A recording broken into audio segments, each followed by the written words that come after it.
안녕하십니까. 저는 안전보건공단 국제협력센터 최중호 차장입니다. 오늘 여러분께 산업안전보건 관련 동영상을 강의하게 되어 진심으로 영광스럽게 생각합니다. 지금부터 여러분께 강의 드릴 내용은 밀폐공간 작업 시 안전조치라는 주제이고요. 이 주제는 총 5가지의 항목으로 구성되어 있습니다.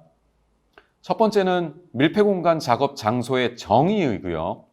두 번째는 밀폐공간 재해 발생 원인. 세 번째, 밀폐공간 파악하는 법과 장비 구비 내용. 네 번째로는 밀폐공간 보건 작업 프로그램 수립 및 시행 내용입니다. 그리고 5번째, 밀폐공간 작업 시 조치 사항들에 대해서 말씀드리도록 하겠습니다. 첫 번째로 밀폐공간 작업 장소의 정의입니다. 지금 화면 속에 철문으로 보이는 꽉 막힌 문이 보입니다. 여러분 이 문을 보실 때 어떤 느낌이 드시나요? 맞습니다. 꽉 막히고 답답하고 그런 느낌이 드실 겁니다. 이런 느낌처럼 밀폐공간이란 환기가 충분하지 않은 상태에서 근로자가 작업을 수행하는 공간을 의미합니다. 그럼 여러분 지금쯤이면 궁금한 점이 하나 생기셨을 것 같아요. 적정 공기가 그럼 무엇인지, 적정 공기가 어떤 거예요? 라는 질문이 생기셨을 것 같은데요. 적정 공기는 크게 4가지 항목에 대해서 말씀드릴 수 있습니다. 첫 번째는 산소 농도인데요. 산소 농도가 18% 이상, 23.5% 미만이어야 하고요. 그리고 탄산가스, 즉 이산화탄소인데요. 이산화탄소가 1.5% 이하여야 합니다. 그리고 일산화탄소는 30ppm 미만이어야 하고요. 황화수소는 10ppm 미만으로 이루어진 공기를 적정 공기라고 하고 있습니다. 밀폐공간 작업을 크게 3가지로 나누어서 설명을 드리도록 하겠습니다. 첫 번째는 산소 결핍 또는 유해가스에 의해 건강장애 위험이 있는 장소이고요.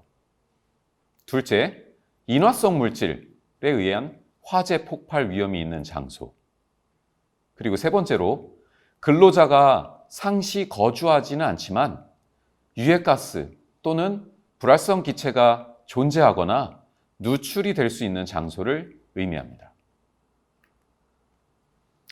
여러분들이 또 자주 하는 질문 중에 하나가 현재만 유해가스로 차 있거나 현재만 산소 결핍 장소이지만 않으면 되는 거 아니에요? 라는 질문을 많이 하시는데요. 제가 좀 더 설명을 드리겠습니다. 밀폐 공간이란 작업 전 원래 상태가 산소 결핍 상태이거나 유해가스로 차 있는 장소뿐만 아니라 작업 과정 중에 산소 결핍 환경이 조성될 수 있는 공간까지 아우러서 밀폐 공간으로 정의할 수 있습니다. 다음은 밀폐 공간의 위험성입니다. 밀폐 공간은 산소 결핍, 그리고 유해가스에 의한 위험성뿐만 아니라 지나친 고온 또는 저온에 의한 건강장애, 그리고 화재 및 폭발, 또는 고농도의 분진과 같은 위험성을 함께 갖고 있습니다. 산업안전보건법에는 밀폐공간 작업 장소를 18가지로 규정하고 있는데요. 그 중에 일부를 여러분께 안내해 드리겠습니다. 첫 번째, 발효, 저장 탱크. 두 번째, 상하수도, 맨홀 내부. 세 번째, 지하 피트. 그리고 반응기 또는 반응탑. 5번째, 환기가 충분하지 않은 콘크리트 양생 장소. 6번째, 냉동 창고 내부. 7번째, 오폐수 처리장 등 산업안전보건 기준에 관한 규칙 별표 18에서 이 밀폐공간의 18가지 장소에 대해 설명하고 있습니다. 지금 보시는 화면은 한국 내 밀폐공간 작업 중에 사망, 사고 많이 발생한 장소들을 표현하고 있는데요. 첫 번째로는 오폐수 처리장, 그리고 맨홀이 해당되고요. 자, 두 번째로 많이 나는 장소는 콘크리트 양생 현장. 세 번째로 많이 나는 장소는 양돈 농간에 분뇨 처리장이 있습니다. 자, 밀폐 공간 작업 장소에서 만약 밀폐 공간 재해가 발생하는 경우에는 해당 작업자뿐만이 아니라 구출을 하려던 동료 작업자 그리고 구조대 등이 함께 재해를 당하는 경우가 많이 발생하는데요. 이런 것처럼 작업을 안전하게 하는 절차나 방법만큼이나 비상시 대응 절차 또한 매우 중요한 사항이라고 말씀드리겠습니다. 자, 두 번째로 밀폐 공간 재해 발생에 대한 원인 분석입니다. 밀폐 작업 공간 재해 발생 원인으로는 크게 세 가지로 구분하여 설명드릴 수 있는데요. 첫 번째는 공기 중 산소 소모로 인한 산소 결핍.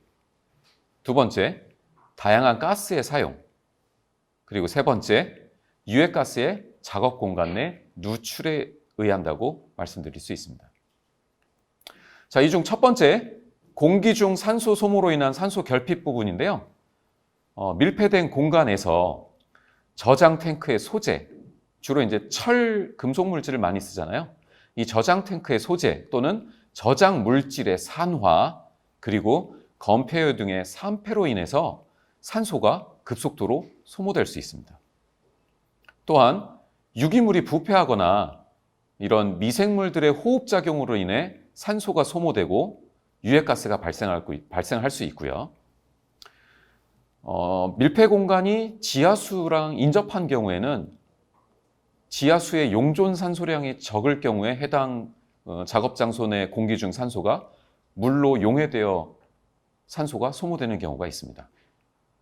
이러한 원인에 의해서 작업 근로자의 산소 결핍증이 유발될 수 있습니다.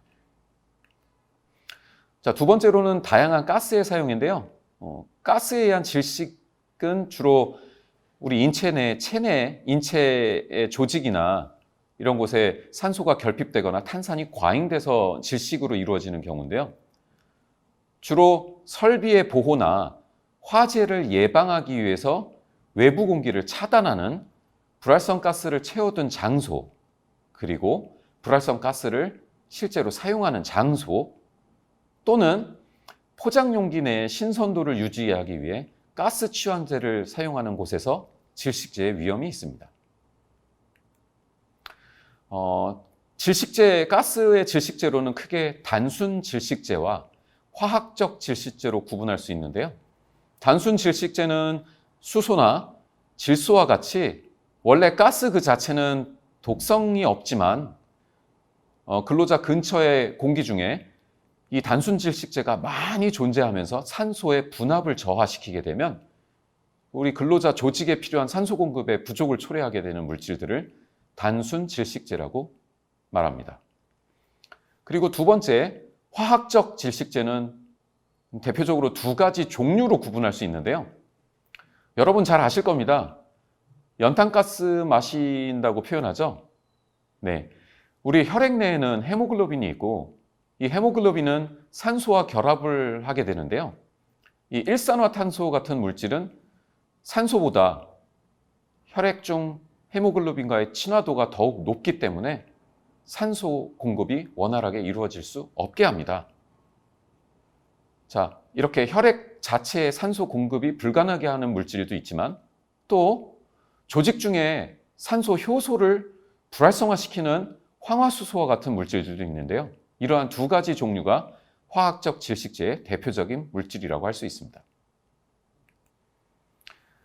자, 유해가스 누출 부분인데요. 지금 보시는 배관 안에 유해가스가 흐르고 있다고 생각을 해보겠습니다. 저 배관에 연결 부위들이 보이시죠? 저 연결 부위들이 혹시나 어떤 문제로 인해 가스가 누출된다면 그 근처 근로자는 산소 결핍증이 유발될 수밖에 없습니다. 이렇듯 이산화탄소, 프레온 등 소화 설비를 갖춘 지하실, 지하 주차장, 그리고 광산, 탄광, 지층의 수직갱, 터널 공사장 내에는 대량 메탄 또는 이산화탄소가 용출이 돼서 산소 결핍 사고가 발생할 수 있습니다. 자, 세 번째로 밀폐 공간의 파악, 그리고 장비 구비에 대해 설명드리도록 하겠습니다. 사업주는 사업장 내 밀폐 공간을 파악을 하고 해당 밀폐 공간의 위치를 목록화하고 관리를 하여야 하는데요. 이러한 것들이 밀폐 공간 작업의 안전을 확보하는 첫걸음이라고 할 수 있겠습니다. 자, 밀폐 공간 내 질식 사고는 대부분이 작업자 자신이 들어가는 공간 내 산소 부족에 대해 전혀 모르고 필요한 예방 조치를 취하지 못해서 발생하는 경우가 많습니다. 따라서 밀폐 공간을 위치를 파악하고 목록화 관리하는 게 무엇보다 중요하다고 할 수 있죠. 밀폐 공간 목록화 관리할 때는 도면 등을 첨부해서 관리한다면 보다 효과적으로 관리가 될 수 있겠습니다. 밀폐 공간 작업 장소가 파악이 됐다면 해당 장소에는 보시는 화면과 같은 질식 위험 공간 게시물을 게시를 하셔야 하는데요. 이러한 게시물을 근로자들이 쉽게 볼 수 있는 곳에 비치를 하여야 합니다. 또한 해당 작업 공간 내에는 관계자 외에는 절대 출입을 금지하도록 관리하셔야 하고요. 자, 지금 보시는 장비들은 밀폐 공간 작업에 필요한 기본적인 장비들입니다. 자, 좌측부터 설명을 드릴게요. 자, 첫 번째, 산소 농도를 측정할 수 있는 산소 농도 측정기. 산소 외에 유해가스들, 일산화탄소, 황화수소, 폭발, 가연성 가스 등을 측정할 수 있는 혼합 가스 농도 측정기 또는 복합 가스 농도 측정기를 의미하고요. 자, 세 번째로는 밀폐 공간 작업 장소에 근로자가 근로를 할 때는 적절한 외부의 맑은 공기가 근로자에게 투입될 수 있도록 하는 송기 마스크 세트고요. 자, 다음으로 보이는 주황색 저 팬은 공기 치환용 환기 팬인데요. 밀폐 공간 작업 내부에 위험한 가스나 그런 공기들을 외부에 맑은 공기와 치환을 한다고 생각하시면 되겠습니다. 외부에 적정한 공기겠죠. 자, 그리고 출입 금지 표지판이 기본적인 장비입니다. 그러면 지금까지 보여드린 장비 외에 더 추가로 구비해야 될 장비들이 없나 궁금하실 것 같은데요.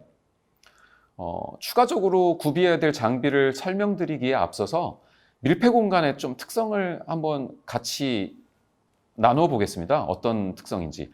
밀폐 공간은 맨홀 같은 거를 상상하시면 되겠는데요. 일반적으로 출입구가 하나겠죠. 굉장히 좁고, 그리고 밀폐 공간 내에 밀폐 공간 재해가 발생하게 된다면 재해자는 의식이 없는 경우가 대부분입니다. 따라서 신속한 구출에 도움이 될 수 있는 장치들을 구비해야 하는데요. 그 중에 대표적인 게 공기호흡기. 우리 소방관 분들이 메고 이렇게 진화하는 모습 많이 보셨을 거예요. 이렇듯 환기가 어려운 장소, 작업 중 유해가스 발생으로 질식 위험을 막아줄 수 있는 공기호흡기가 구비되어야 하고요. 감시자와 밀폐 공간 내에 작업 근로자가 상호 연락을 할 수 있는 무전기가 필요합니다. 그리고 비상시 재해자를 신속하고 빠르게 구출할 수 있는 구조용 삼각대가 비치되어야 하고요. 그리고 휴대용 랜턴, 그 외 안전대 등이 또 다른 필요한 장비라고 말씀드리겠습니다. 사업주가 밀폐 공간 내에서 작업자를 종사하도록 하는 경우에는 밀폐 공간 복원 작업 프로그램을 수립하고 실행하여야 합니다. 이 밀폐 공간 복원 작업 프로그램은 총 5가지의 항목으로 나누어 설명할 수 있는데요. 간략하게만 설명드리도록 하겠습니다. 우선 사업주는 작업 공간 내에 밀폐 공간 작업이 있는지 밀폐 공간 작업을 선정하는 게 우선이 되어야 하고요. 이 선정이 되었다면 밀폐 재해 예방 대책을 수립하셔야 하는데요. 이 예방 대책에는 근로자 보호구들 그리고 각종 측정 장비들이 포함이 되어 있어야 합니다. 그리고 이렇게 예방 대책이 수립된 내용을 토대로 근로자에게 주기적으로 교육 그리고 훈련을 시켜야 하고요. 밀폐 공간 작업이 이루어지면 상시 모니터링이 실시되어야 하고 마지막으로 이 프로그램에 대한 평가가 실시되어야 합니다. 보통 평가는 2년에 한 번 주기로 이루어지는데요. 해당 프로그램은 종료 후에도 기록물로 보관하셔야 합니다. 자, 마지막으로 밀폐 공간 작업 시 사업주의 조치 사항들에 대해서 설명드리겠습니다. 앞서 말씀드린 대로 밀폐 공간 재해 사고는 작업자가 해당 공간이 밀폐 공간이라는 사실을 알지 못해서 발생하는 경우가 거의 대부분입니다. 이렇듯 밀폐 공간 작업을 하는 근로자를 대상으로 사전에 반드시 교육을 해야 하는데요. 교육 내용으로는 첫 번째, 산소 농도 측정, 그리고 작업 환경. 두 번째, 사고 시 응급처치, 그리고 비상시 구출 방법. 세 번째, 보호구 착용, 그리고 사용 방법. 네 번째, 밀폐 공간 작업의 안전 작업 방법. 마지막으로 그 밖에 안전보건 관리에 필요한 여러 가지 사항들을 교육을 실시하셔야 합니다. 정기적으로 훈련도 이루어져야 하는데요. 일반적으로 6개월에 1회 이상 주기적으로 훈련을 실시해야 합니다. 이 훈련에 필요한 사항은 첫 번째, 비상 연락체계 운영. 두 번째, 구조용 장비의 사용. 세 번째, 송기 마스크 등의 착용. 네 번째, 응급처치 등이 있습니다. 많은 분들이 착각하시는 것들 중에 하나가 그러면 밀폐 공간 작업 근로자만 교육을 받으면 되는 거 아니에요? 라고 생각하시는데 아닙니다. 밀폐 공간을 보유한 사업장에 종사하는 모든 근로자를 대상으로 교육을 실시해야 합니다. 그 이유는 밀폐 공간에서의 위험 상황을 목격했을 때, 즉 밀폐 공간 재해자가 발생했을 때 섣불리 구출을 하려고 하다가 동시에 재해를 입지 않게 하기 위함이 주된 목적이고요. 그 외에도 질식재해자를 구출할 때 보다 효과적인 조력자를 양성하기 위함입니다. 자, 그러면 감독 수행하는 조치 사항들에 대해서 구체적으로 이제 안내를 해드릴 겁니다. 총 12가지 항목인데요. 자, 첫 번째로는 밀폐 공간 여부를 파악해야 하고요. 밀폐 공간 출입을 하지 않고 작업 가능한 여부 또한 확인이 되어야 합니다. 그리고 유해가스 존재 및 유입, 발생 가능성 여부도 함께 조사가 되어야 하는데요. 이는 도면을 검토하거나 또는 현장 조사를 통해서 이루어져야 합니다. 자, 두 번째로는 유해가스 그리고 산소 농도 측정기 등 측정 장비가 구비가 되어야 하고요. 그 외에 환기팬, 공기호흡기, 대피용 기구 등 필요한 장비를 준비하고 점검이 이루어져야 합니다. 자, 세 번째로는 관계자 외 출입 금지 표지판을 설치하셔야 하고 출입자, 출입 시간, 출입 방법 등을 통제하고 결정하여야 합니다. 네 번째로는 측정 지점의 수와 측정 방법 등을 준수해야 할 텐데요. 아마 많은 분들이 어디를 어떻게 측정해야 돼? 라고 궁금해 하실 것 같은데요. 결론부터 말씀드리면 많은 지점을 측정하는 게 제일 좋겠죠. 많은 지점을. 하지만 시간 관계상 또는 효율성을 이유로 최소 3개소 이상을 측정을 하시는 게 바람직하고요. 50cm 또는 1m 간격으로 다양한 포인트를 측정하시는 게 필요합니다. 다섯 번째로는 작업 장소에 맞는 적합한 환기 방법이 이루어져야 되는데요. 지금 보시는 화면에 4개의 그림이 나와 있습니다. 이는 직육면체 형태의 매너를 상상하시면 될 것 같은데요. 환기 방법은 이 중에 우측 하단, 빨갛게 테두리가 되어 있는 우측 하단의 그림이 가장 효과적이라고 할 수 있습니다. 외부에 적정한 공기가 내부의 근로자 호흡기 쪽으로 운반되어 오는 환기 방법이 가장 좋은 방법입니다. 외부에 적정한 공기가 내부의 근로자 호흡기 쪽으로 환기가 되어야 합니다. 자, 여섯 번째로는 밀폐공간 보유한 책임자로부터 밀폐공간 안전보건 작업 허가서를 발급받은 후에 작업이 이루어져야 하고요. 7번째는 밀폐공간 외부에 감시인을 상주시켜서 사업주가 해당 감시인과 연락체계가 구축이 되어 있어야 합니다. 8번째, 방금 말씀드린 이 연락체계 외에도 작업 근로자와 감시인의 연락용 장비 역시 구비되고 비상체계가 구축이 되어야 합니다. 9번째, 작업이 종료될 때까지 작업 근로자, 그 외 근로자들이 쉽게 볼 수 있는 장소에 밀폐공간 작업 허가서가 게시되어야 합니다. 10번째, 안전보호구를 착용하고 해당 작업 장소에 들어갈 수 있도록 조치해야 하고요.